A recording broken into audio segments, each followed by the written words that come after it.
सभी भाइयों को राम राम। दोस्तों, नॉलेज ऑफ डिफेंस चैनल के अंदर आप सभी का हार्दिक है। दोस्तों, आज की वीडियो आपके लिए बहुत ही इम्पोर्टेंट वीडियो है। संविधान स्पेशल वीडियो है। इस वीडियो से हर एग्जाम के अंदर एसएससी जीडी, आर्मी जीडी, कलरैक, नर्सिंग स्टैंड सभी एग्जामों के अंदर 5 से 7 क्वेश्चन आते रहते हैं। इसलिए दोस्तों, आप सभी के लिए ये जो वीडियो है ये बहुत ही इम्पोर्टेंट वीडियो है और पूरी वीडियो आप लोगों को बहुत ही ध्यान से सुनना है। पहला क्वेश्चन आपके लिए है अगस्त प्रस्ताव। अगस्त प्रस्ताव भारत कब आता है और उसका सीनियर कौन था? यानी कि अगस्त प्रस्ताव किसके द्वारा भारत में लाया जाता है और ये कब लाया जाता है? तो दोस्तों, 8 अगस्त 1940 को लॉर्ड लिनलिथगो के द्वारा अगस्त प्रस्ताव लाया जाता है। और ये अगस्त प्रस्ताव क्या था? अगस्त प्रस्ताव था दोस्तों अंग्रेजों द्वारा किए गए भारतीय संविधान सभा में संविधान को लिखने के लिए प्रयास थे। और ये प्रयास जो थे, ये पहला प्रयास था अंग्रेजों द्वारा किया गया 8 अगस्त 1940 को। अगस्त प्रस्ताव के नाम से जाना जाता है, जिसको लेकर भारत के अंदर आता है लॉर्ड लिनलिथगो। और लॉर्ड लिनलिथगो ने एक वर्ड का इस्तेमाल किया था दोस्तों, और वो वर्ड था राष्ट्रीय जीवन। यानी कि राष्ट्रीय जीवन से जुड़े लोगों को ही उसने कहा था कि भारतीय संविधान के अंदर मैं सम्मिलित करूंगा। भारतीय संविधान को लिखने में उन्हीं लोगों को मैं सम्मिलित करूंगा जो राष्ट्रीय जीवन से जुड़े थे। राष्ट्रीय जीवन का अर्थ सीधा साधा दोस्तों ये था कि जो लोग द्वितीय विश्व युद्ध के अंदर ब्रिटेन का साथ दिया था, उन्हीं लोगों को मैं संविधान सभा का जो निर्माण होगा और जो लोग संविधान लिखेंगे उसमें मैं द्वितीय युद्ध से जुड़े लोगों को ही सम्मिलित करूंगा। तो सीधा अर्थ यही था कि राष्ट्रीय जीवन से जुड़े लोगों को ही मैं भारत का संविधान लिखने में सम्मिलित करूंगा। इस अगस्त प्रस्ताव का दोस्तों मुस्लिम लीग व कांग्रेस के द्वारा क्या किया जाता है? मुस्लिम लीग व कांग्रेस के द्वारा इसका बहिष्कार किया जाता है। मुस्लिम लीग व कांग्रेस के द्वारा इस अगस्त प्रस्ताव का क्या किया जाता है? बहिष्कार किया जाता है। और इसके बदले में क्या होता है दोस्तों? 17 अक्टूबर 1940 का वो दिन याद करो। 17 अक्टूबर 1940 को 17 अक्टूबर 1940 को क्या होता है? महाराष्ट्र के पनवार आश्रम से व्यक्तिगत सत्याग्रह आंदोलन की दोस्तों शुरुआत की जाती है। कहां से किया जाती है? महाराष्ट्र के पनवार आश्रम से 17 अक्टूबर 1940 को व्यक्तिगत सत्याग्रह आंदोलन की शुरुआत की जाती है। और उस व्यक्तिगत आंदोलन को पहला व्यक्तिगत सत्याग्रही जो बंदा था वो था विनोबा भावे। पहला व्यक्तिगत सत्याग्रही कौन था? विनोबा भावे था। अगर दूसरा पूछ लिया जाता है आपको व्यक्तिगत सत्याग्रही, तो वो व्यक्ति था दोस्तों चाचा नेहरू। अगर तीसरा सत्याग्रही व्यक्ति अगर आपको पूछ लिया जाता है तो वो थे ब्रह्मदत्त जी। नेक्स्ट क्वेश्चन आपके लिए, भारतीय संविधान को बनाने में कितना समय लगा था? तो दोस्तों, भारतीय संविधान एक लंबी प्रक्रिया थी जिसको बनाने के अंदर 2 वर्ष 11 माह और 18 दिन का समय लगता था दोस्तों। और पहली जो संविधान सभा की बैठक हुई थी वो 9 दिसंबर 1946 को होती है दोस्तों। कब होती है? 9 दिसंबर 1946 को होती है। 9 दिसंबर 1946 को। और पहला अधिवेशन जो है वो 9 दिसंबर 1946 से लेकर 9 दिसंबर 1946 से लेकर और 23 दिसंबर 1946 तक क्या है दोस्तों? चलता है। 23 दिसंबर 1946 तक पहला अधिवेशन। और पहली बैठक अगर आपको पूछ ली जाती है तो 9 दिसंबर 1946 बताना है। बगैर झिझक के क्वेश्चन को सही ढंग से पढ़ना है और क्वेश्चन का आंसर आपको देना है। मैं आशा करता हूं कि आपका क्वेश्चन बिल्कुल करेक्ट ठीक हो जाएगा। जैसी भाषा में क्वेश्चन दोस्तों आपको पूछा जाता है उसी भाषा में आपको क्वेश्चन का आंसर देना है और क्वेश्चन को अच्छे से आपको पढ़ना है। नेक्स्ट क्वेश्चन जो है दोस्तों वो है भारतीय संविधान कितने दिन अस्तित्व में रही? यानी कि भारतीय संविधान सभा थी वो कितने दिन अस्तित्व में रही? यानी कि भारतीय संविधान सभा ने कितने दिन काम किया? तो यानी कि दोस्तों 3 वर्ष 1 माह 16 दिन है। तो देखना यही होगा आपको कि भारतीय संविधान लिखने में टोटल कितना समय लगा। तो आप क्या कर दोगे, 2 वर्ष 11 माह 18 दिन कर दोगे, 2 वर्ष 11 माह 18 दिन कर दोगे। और अगर आपसे पूछ लिया जाता है कि भारतीय संविधान सभा टोटल कितने दिन अस्तित्व में रही, तो आप उत्तर क्या कर दोगे, 3 वर्ष 1 माह 16 दिन कर दोगे। नेक्स्ट क्वेश्चन है आपके लिए दोस्तों, वो है क्रिप्स प्रस्ताव भारत कब आता है। तो क्रिप्स प्रस्ताव भारत कब आता है दोस्तों, तो क्रिप्स प्रस्ताव जो है वो 22 मार्च 1942 को भारत आता है। और क्रिप्स प्रस्ताव जो लेकर आए थे वो सर स्टेकर्ड क्रिप्स लेकर आए थे दोस्तों। कौन लेके आए थे, सर स्टेकर्ड क्रिप्स लेके आए थे।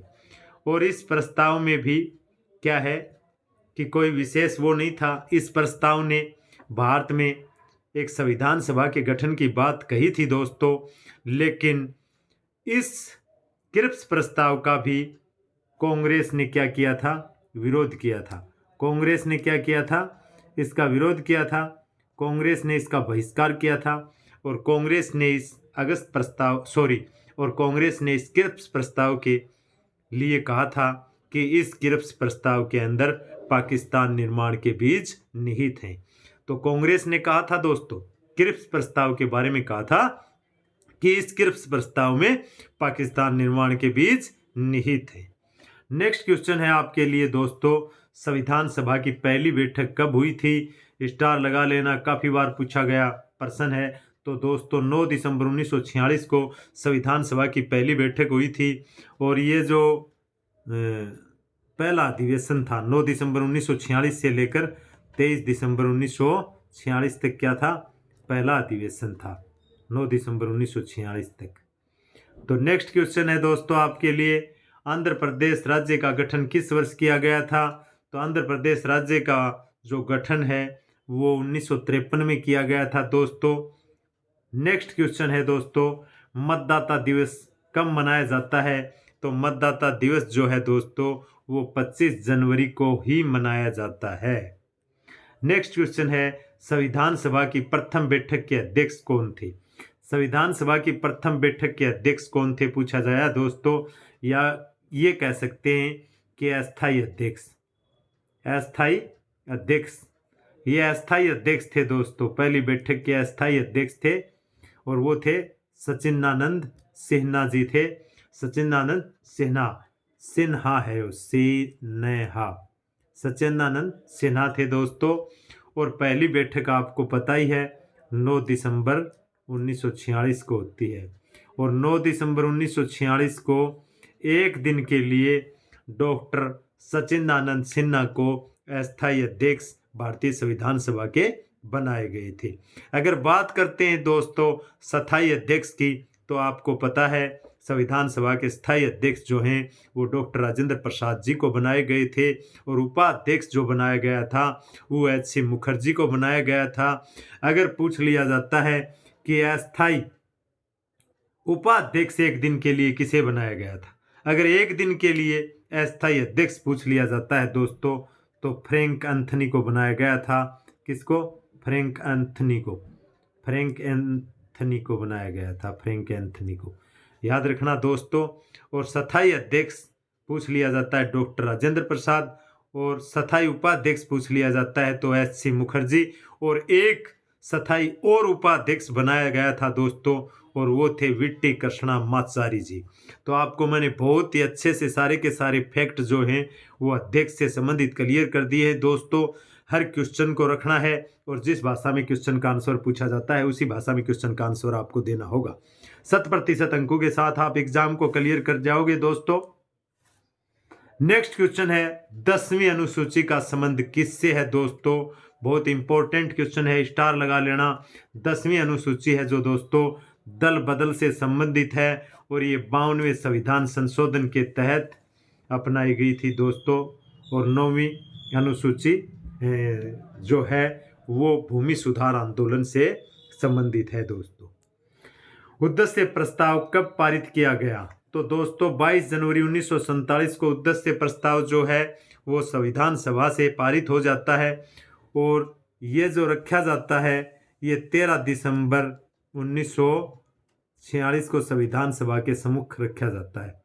अब बात करते हैं दोस्तों उद्देश्य प्रस्ताव से संबंधित। उद्देश्य प्रस्ताव रखने वाले व्यक्ति पंडित जवाहरलाल नेहरू थे। उद्देश्य प्रस्ताव को पंडित जवाहरलाल नेहरू ने संविधान सभा के सम्मुख क्या किया, रखा। किसने रखा? पंडित जवाहरलाल नेहरू ने रखा। याद रखना दोस्तों, उद्देश्य प्रस्ताव संविधान सभा के सम्मुख रखने वाले व्यक्ति कौन है? पंडित जवाहरलाल नेहरू है। अब बात करते हैं उद्देश्य प्रस्ताव जो कब रखा गया, 13 दिसंबर 1946 को, और 22 जनवरी 1947 को क्या होता है, उद्देश्य प्रस्ताव पारित हो जाता है। इस उद्देश्य प्रस्ताव को पढ़कर किसने सुनाया? तो मोहन सक्सेना ने दोस्तों इसको पढ़ के सुनाया था। और जो ही संविधान सभा के सम्मुख उद्देश्य प्रस्ताव रखा जाता है पंडित जवाहरलाल नेहरू के द्वारा, तो एक व्यक्ति उनका जबरदस्त तरीके से समर्थन करते हैं और वो व्यक्ति होते हैं पुरुषोत्तम दास टंडन जी, जो हैं वो समर्थन देते हैं उद्देश्य प्रस्ताव को।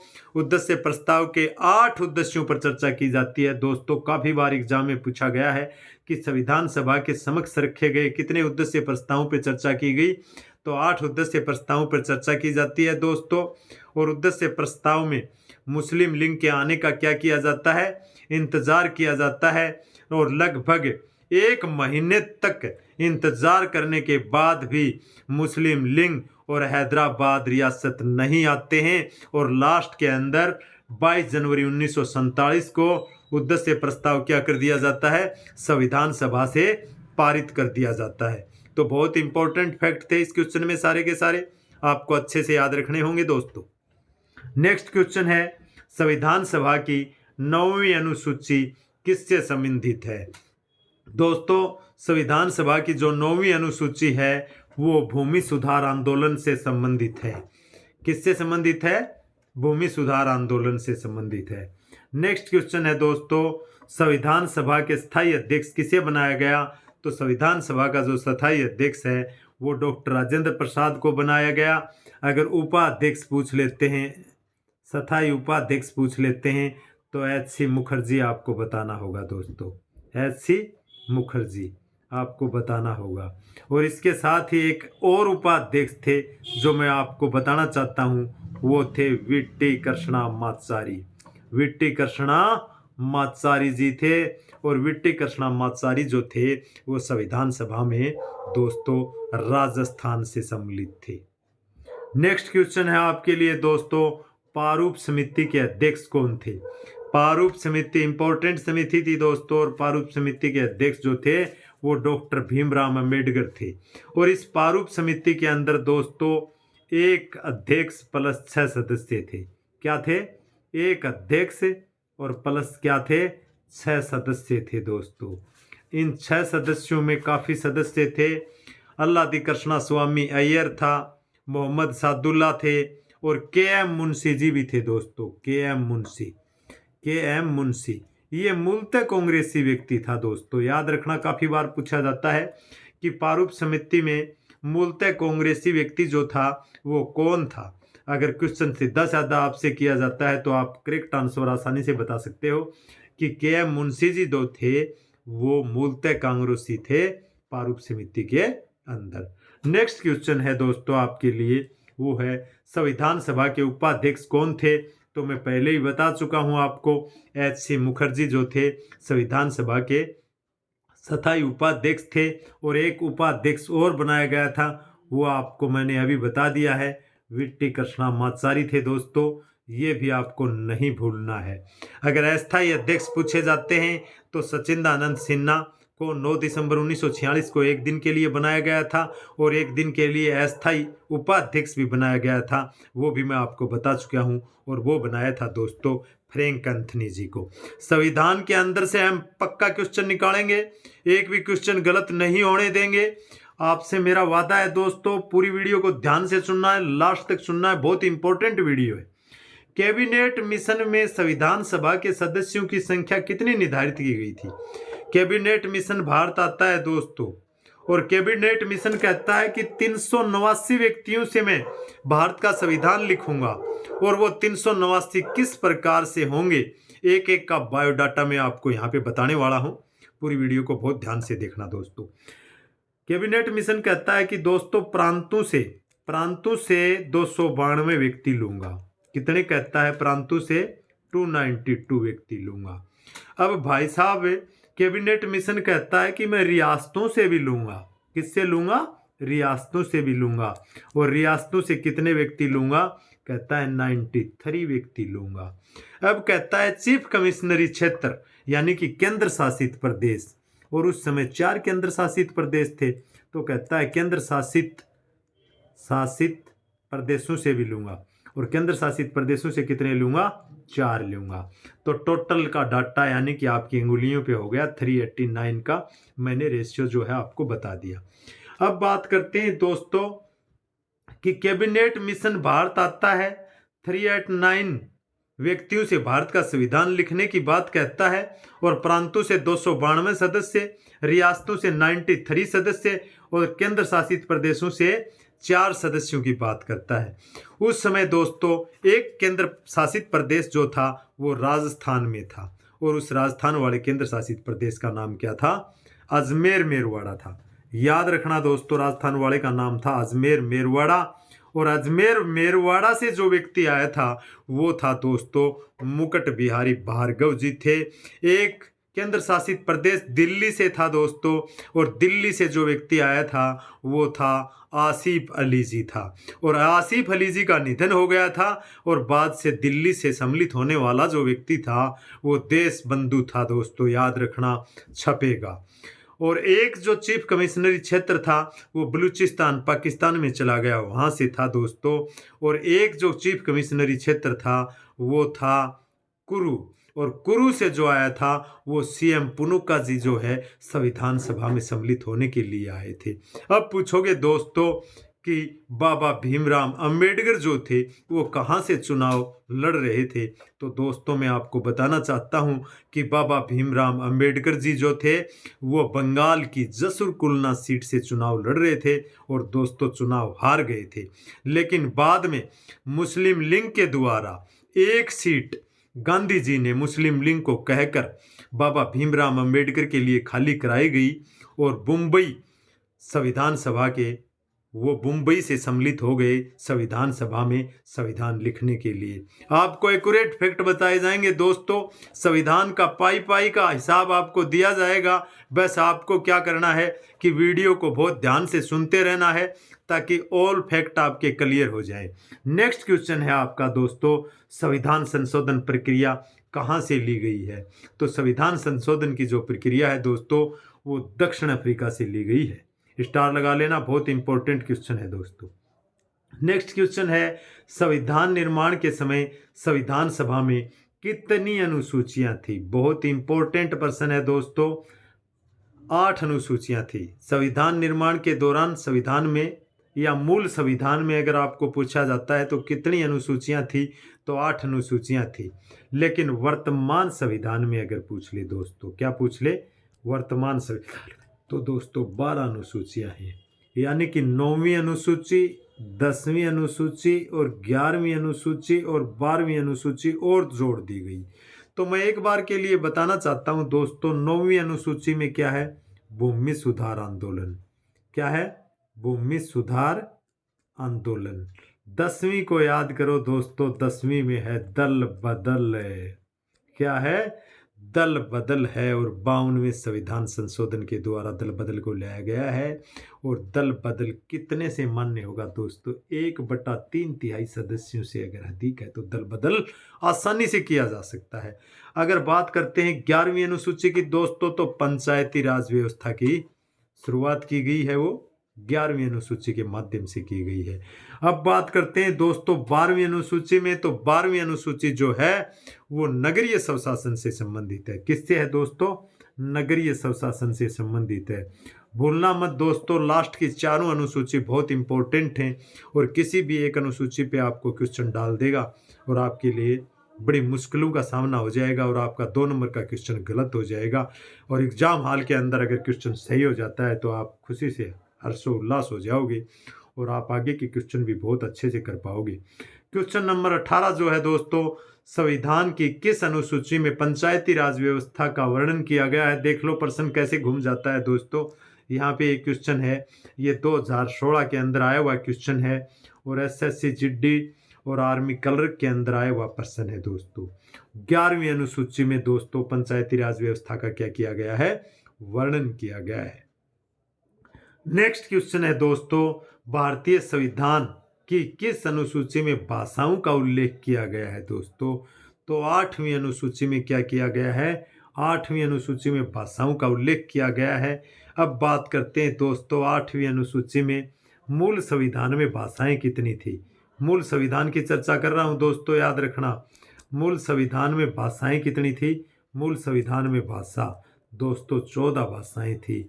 लेकिन वर्तमान संविधान में अगर पूछ लिया जाए कि वर्तमान संविधान में भाषाएं कितनी है मान्यता प्राप्त, तो दोस्तों आंख मीच के 22 कर देना, यानी कि 14 और 8 22 होते हैं। तो 8 भाषाएं और जोड़ दी गई हैं दोस्तों, याद रखना। बहुत इंपॉर्टेंट क्वेश्चन है सारे के सारे।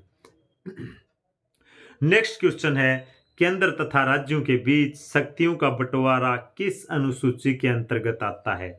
तो केंद्र तथा राज्यों के बीच शक्तियों का बंटवारा जो है वो दोस्तों 7वीं अनुसूची में आता है। अनुसूची 7 के अंदर सीधा सीधा आपको फैक्ट मिलेगा, शक्तियों का बंटवारा। अनुसूची नंबर 7 में क्या है? शक्तियों का बंटवारा। अब शक्तियों का बंटवारा अच्छे से सुन लो दोस्तों, बार बार नहीं बताया जाएगा, बहुत इंपॉर्टेंट क्वेश्चन है। और शक्तियों के बंटवारे में से अनुसूची 7 में से बार बार आपको क्वेश्चन पूछा जाएगा। यानी कि एक तो है संघ सूची। क्या है? संघ सूची। अच्छे से सुन लो दोस्तों, क्या है? संघ सूची।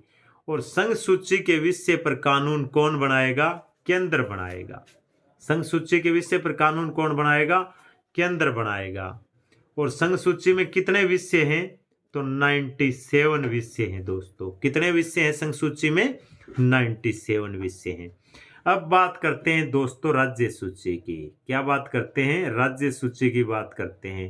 राज्य सूची में दोस्तों मूल संविधान में विषय थे, मूल संविधान में कितने विषय थे? 66 विषय थे। लेकिन वर्तमान संविधान में दोस्तों 61 विषय हैं। अब कहोगे दोस्तों 5 विषय कहाँ चले गए? तो 5 विषय दोस्तों इस समवर्ती सूची में चले गए। समवर्ती सूची में चले गए। 5 विषय कहाँ चले गए? समवर्ती सूची में। और समवर्ती सूची में मूल संविधान में कितने विषय थे? 47। और वर्तमान की कितने हो गए? 53 हो गए दोस्तों। अब ध्यान से सुनना, संघ सूची पे केंद्र कानून बनाता है और 97 विषय हैं। राज्य सूची के अंदर मूल संविधान में 66 विषय थे और वर्तमान संविधान में 61 विषय हैं। 5 विषय निकाल लिए गए दोस्तों, शिक्षा, वन्य जीव, बाट व मापतोल और सामाजिक न्याय।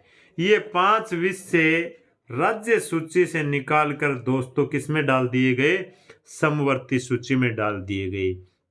तो वर्तमान संविधान के अंदर समवर्ती सूची में जो विषय हैं वो 53 हैं और मूल संविधान के अंदर जो विषय थे वो 47 थे। सारे के सारे जो फैक्ट क्लियर कर दिए दोस्तों, याद रखना आप अच्छे से। नेक्स्ट क्वेश्चन है दोस्तों, किस अधिनियम द्वारा भारत का गवर्नर जनरल पद सर्जित किया गया? किस अधिनियम द्वारा भारत का गवर्नर जनरल पद सर्जित किया गया? स्टार लगा लो दोस्तों, 5 से 7 बार आया हुआ क्वेश्चन है और बहुत इंपॉर्टेंट क्वेश्चन है। 1833 का चार्टर एक्ट के माध्यम से गवर्नर जनरल का पद जो है वो भारत में सर्जित किया गया दोस्तों। नेक्स्ट क्वेश्चन है दोस्तों, भारत के प्रथम वायसराय कौन थे? स्टार लगा लो, बार बार छपेगा, छपता रहेगा। भारत के प्रथम वायसराय जो थे वो लॉर्ड कैनिंग थे दोस्तों। कौन थे? Lord Canning. काफी बार आया हुआ क्वेश्चन है। क्वेश्चन नंबर 23 है दोस्तों, 14 वर्ष से कम आयु के बच्चे कारखाने में काम नहीं कर सकते, किस अनुच्छेद के द्वारा कहा गया है? तो दोस्तों ये अनुच्छेद 24 में कहा गया है। अनुच्छेद 24 में कहा गया है कि 14 वर्ष से कम आयु के बच्चे कारखाने में काम नहीं कर सकते। किस अनुच्छेद के द्वारा? अनुच्छेद 24 के द्वारा। नेक्स्ट क्वेश्चन है 24 नंबर का क्वेश्चन है, स्टार लगा लो छपेगा। राष्ट्रपति किस अनुच्छेद के द्वारा दोनों सदनों की संयुक्त बैठक बुलाता है? तो राष्ट्रपति दोस्तों अनुच्छेद 108 के तहत दोनों सदनों की संयुक्त बैठक बुला सकता है। अनुच्छेद 108 के तहत क्या होगा? संयुक्त बैठक बुला सकता है। क्वेश्चन नंबर 25 है दोस्तों, सर्वोच्च न्यायालय के प्रथम मुख्य न्यायाधीश कौन थे? तो सर्वोच्च न्यायालय के जो प्रथम मुख्य न्यायाधीश थे वो थे दोस्तों हीरालाल जिकानिया। हीरालाल जिकानिया जो थे, हीरालाल जिकानिया को ही सर्वोच्च न्यायालय के प्रथम न्यायाधीश बनाया गया था। सही नाम इसका ऐसे भी लिख सकते हो आप, हीरालाल जिकानिया, ये भी लिख सकते हो आप दोस्तों। हीरालाल जिकानिया भी बोल देते हैं, हीरालाल जिकानिया भी बोल देते हैं, अब मर्जी आपकी है, मैंने बता दिया। नेक्स्ट क्वेश्चन है दोस्तों, संविधान सभा के संवैधानिक सलाहकार कौन थे? वेरी वेरी इंपॉर्टेंट क्वेश्चन है दोस्तों, स्टार लगा लो। संविधान सभा के संवैधानिक सलाहकार जो थे वो BN राव थे दोस्तों। नेक्स्ट क्वेश्चन है, प्रथम बार राष्ट्रीय ध्वज कब फहराया गया था? तो अगर प्रथम बार राष्ट्रीय ध्वज फहराने की अगर दोस्तों चर्चा आती है तो 26 जनवरी 1930 को रावी नदी के तट पे, रावी नदी के तट पे, रावी नदी के तट पे दोस्तों लाहौर में, क्योंकि लाहौर के मतलब लाहौर जो है, लाहौर शहर है वो रावी नदी के तट पे बसा हुआ है। मैंने आपको पहले भी बताया है, रावी नदी के तट पे बसा हुआ है लाहौर, और लाहौर के अंदर ही रावी नदी के तट पे पंडित जवाहरलाल नेहरू ने 26 जनवरी 1930 को राष्ट्रीय ध्वज फहरा दिया था। और उसी दिन से एक प्रतिज्ञा की थी कि हम हमारा जो 26 जनवरी है वो 26 जनवरी 1930 से ही बनाते चले हैं, और राष्ट्रीय ध्वज फहरा गया था उसी दिन से। हम 26 जनवरी 1930 से ही हम इसको मनाते आ रहे हैं। रावी नदी के तट पे पंडित जवाहरलाल नेहरू ने पहली बार झंडा फहरा के मनाया था।